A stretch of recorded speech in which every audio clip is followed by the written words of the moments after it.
Tahukah anda? Dibawakan oleh Sua TV Media.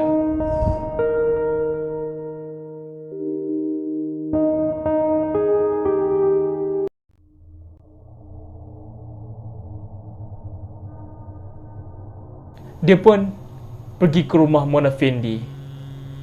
Apabila dia sampai, dia masuk ke rumah itu dan Mona Fendi dan suaminya cakap pada Datuk Mazlan Idris ni masuk dan duduk dekat dalam rumah dia tu. Mona Fendi suruh Datuk Mazlan Idris ni baring dekat satu tempat kerana Mona Fendi ingin membuat perubatan tradisionalnya. Dia akan start dan mulakan perubatannya. Dan ketika itu Datuk Mazlan Idris pun telah baring tanpa fikir apa akan jadi pada dia.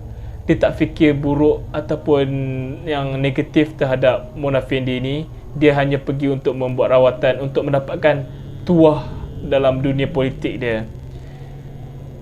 Tapi ketika itu Mona Fendi telah rancang sesuatu dengan suaminya. Ketika Mona Fendi ni bersama suaminya tengah menjalankan rawatan kepada Datuk Mazlan Idris ni, Datuk Mazlan Idris masa itu dia tengah baring dan mereka berkata Datuk Mazlan Idris ni akan mendapat satu wahyu, akan mendapat satu tuah apabila habis saja rawatan itu. Tapi malangnya itu semua hanyalah penipuan untuk mereka bunuh Datuk Mazlan Idris. Apabila Datuk Mazlan Idris tu baring, dia tidak sedar yang Mona Fendi mengambil kapak. Dan ketika itu mereka suruh Datuk Mazlan Idris ni pejamkan mata. Apabila dia pejam je mata, Mona Fendi dan suaminya tetap kepala Datuk Mazlan Idris ni hingga putus. Dan ketika itu Datuk Mazlan Idris pun meninggal dunia serta-merta. Apabila dia meninggal dekat situ, Mona Fendi ni dengan suami dia telah membelah seluruh badan dia dengan banyak bahagian. Kepala dipotong, tangan dipotong, banyak bahagian supaya menjadi kecil untuk senang mereka tanam. Dan apabila mereka dah habis potong, tapi mereka bukan dua orang saja pada ketika itu. Mereka ditemani pembantu mereka iaitu yang bernama Juraimi Hussein. Pembantu mereka ini membantu mereka ketika memotong mayat Datuk Mazlan Idris ini. Apabila habis saja mereka memotong mayat mangsa, mereka pun menanam mayat mangsa. Tubuh mayat mangsa yang telah dipotong itu mereka telah tanam di samping rumah mereka.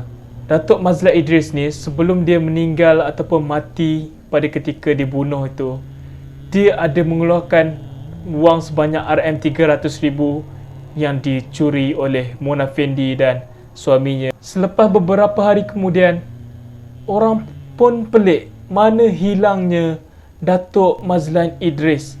Dia orang politik, mestilah orang yang sangat penting pada masa itu. Orang pun mula terfikir, manakah hilangnya Datuk Mazlan Idris?